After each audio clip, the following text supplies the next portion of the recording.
Hi, today I'd like to continue our journey through the book of Maria Marten and the Red Barn and the trial of William Corder. And we're going to go from, he's now going to leave Polstead down here, and he's going to travel up all the way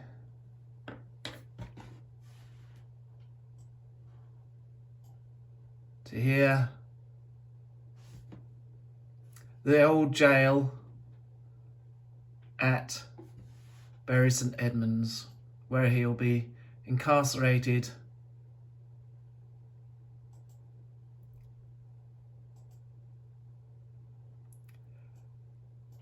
just here. Go here, and here.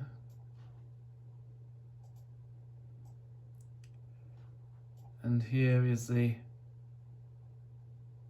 old jail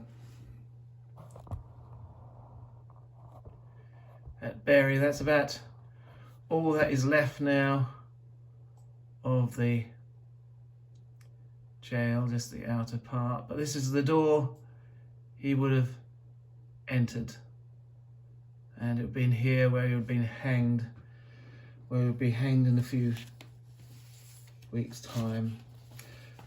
So let's start off with the transfer from Polstead to Bury. Departure of the prisoner from Polstead to Bury Jail. After the verdict was returned, it was made known to the prisoner, who appeared not to be in the least degree surprised at the conclusion to which the jury had arrived. Some refreshments were provided for him, of which he partook. He appeared to suffer considerable mental agony, and, at his request, he was supplied with a glass of rum, which appeared to revive his spirits. Before his departure, several of the gentlemen of the jury, to all of whom he was well known, went into his chamber to take a last farewell.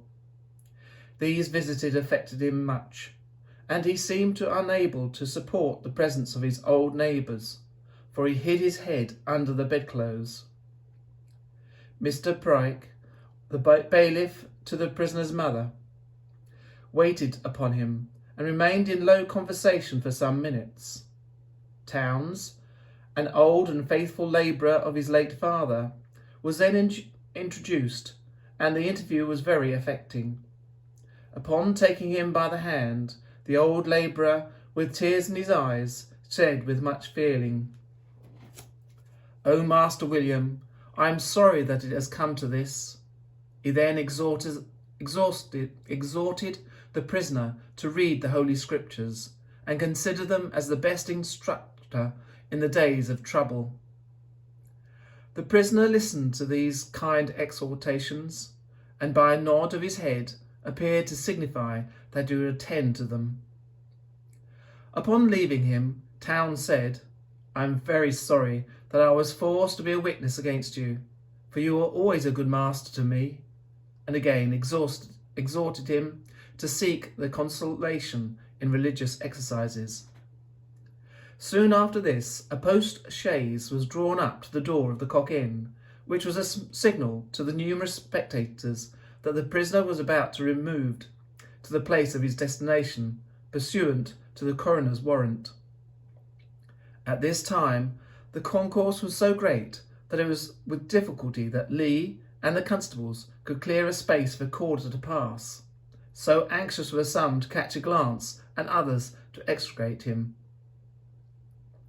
Having seated the prisoner in the chaise, Lee told him that he should accompany him to Bury St Edmunds, when the prisoner appeared to be much pleased with that arrangement.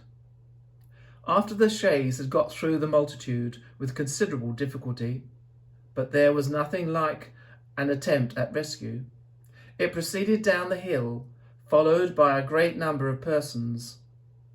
On passing his mother's house, which is a respectable old-fashioned farmhouse standing about 12 yards from the road, the prisoner became unusually agitated, and, in an agony of unaffected grief, and with a deep sigh exclaimed, "Oh, my poor mother!" Had this filial feeling operated on his mind at an earlier period, how much evil would have been prevented.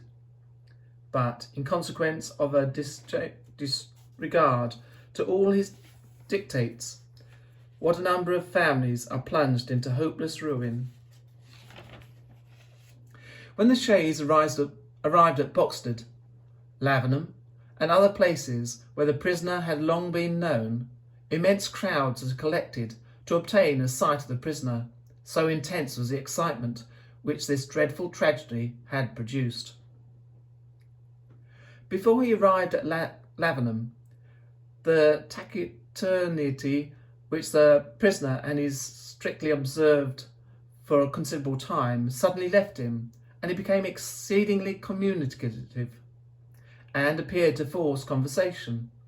Among other things, he said that he would not help thinking that there was some truth in dreams, but whether the evidence of Mrs. Martin's dream in reference to Maria, which he had read, led him to the subject, does not appear.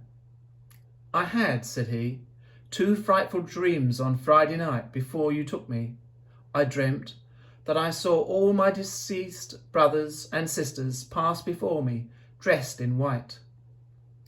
I had a kind of presentiment that something was to occur, and I told my wife of the dream on the following morning.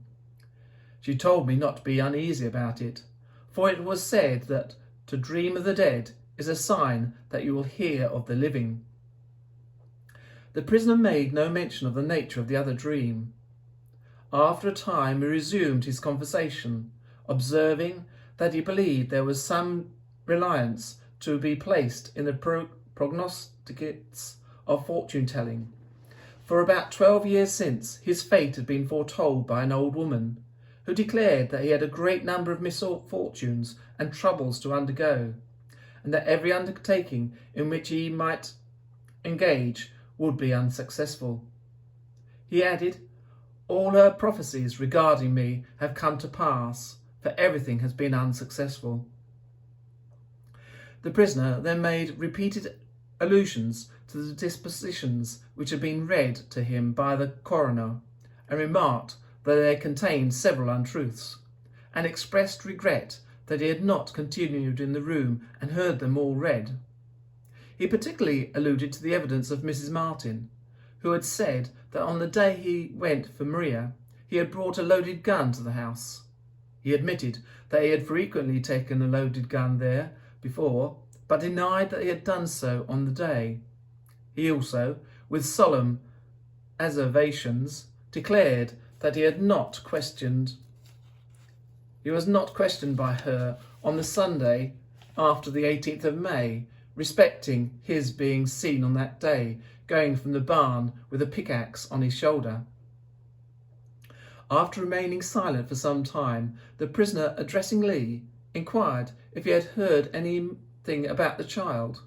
Lee replied, "Yes, Mrs. Martin," stated her evidence that it was very sickly, that it had been taken suddenly ill, and was brought to her bedside when it expired, and it was taken by the deceased and him, Corder, at a late hour of the night to Sudbury to be buried. The prisoner replied, "Aye, that is right, for it was in Sudbury that it was born." He then retrograded in his conversation to his earlier years and observed they had not received an education befitting a gentleman, but a good plain one, for he had been 5 years at a respectable boarding school at Hadley, where he had not only taught worldly knowledge, but also instructed in the principles of the Christian religion, to which he had for some time attended. He added with a sigh, "Ah, I might have done as well as any young man in the county of Suffolk, for I had many advantages in my favour." He then inquired of Lee whether he had heard anything about a £5 note which had been sent by Mr. M. to Maria to support the child. The officer replied that he had, upon which Corder said, "Aye, me and Maria had some words about it.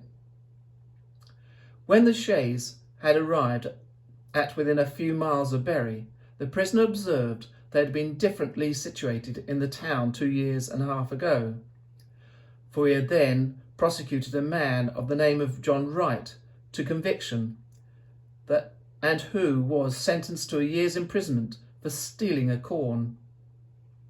He then paused for a considerable time and appeared to be completely absorbed in thought, but broke silence by observing, "There are 2 things which I must want, a Bible and a prayer book."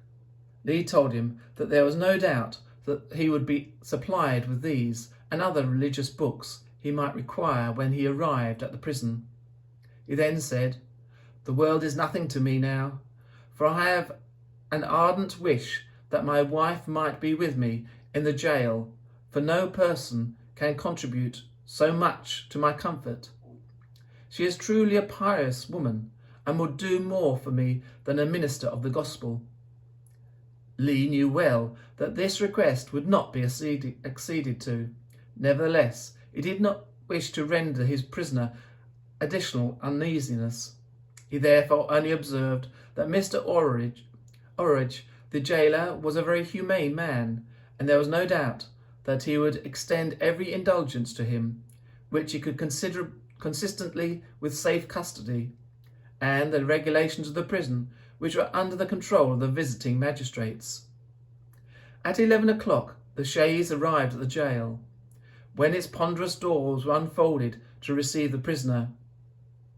That dread door by which the guilty enter, ne'er to review the portal. The prisoner seemed very much affected at the view of the gloomy mansion to which he was about to become an inmate, and indeed his circumstances are no matter of surprise, for under any circumstances a jail brings with it an association of unpleasant feelings to anyone who has never been deprived of liberty. If so, then, to a man who is only pressed down by misfortune, what must be sensations of those which are burdened with guilt? Lee embraced the earlier opportunity of informing Mr. Orridge of the prisoner's wishes to regard to his wife. It was informed that they could not by any means be complied with. At the same time, it was intimated to the prisoner that his case and the regulations of the jail with regard to visitors could not in the least degree be departed from. Upon hearing this, he heaved a deep sigh, but made no reply. The handcuffs having been removed from the hands of the prisoner, the officers of the prison proceeded to secure him in a suitable manner, and with due regard to the impartial system upon which his jail is conducted, so the other prisoners could not complain that the mind of the governor was operated upon by the consideration of the former respectability of the prisoner now committed to his charge. Lee then proceeded to take his leave, when Corder expressed his gratitude for his kind manner in which he had performed his duty. He then drew an embroidered silk purse from his pocket, which he begged Lee to accept as a token of remembrance. He said it was worked by an unfortunate wife. He regretted much which he had not got his watch with him, as he would have bestowed it as a more substantial proof of his gratitude. So we've got him now put into the jail, waiting for the trial and eventual execution. I'll leave it there. I hope you enjoyed this glimpse back into time, into how they proceeded. I hope you give us a like and follow this to the next proceedings, where we're going to look at Maria Marten and her childhood and life before she was murdered. Thank you very much. Bye.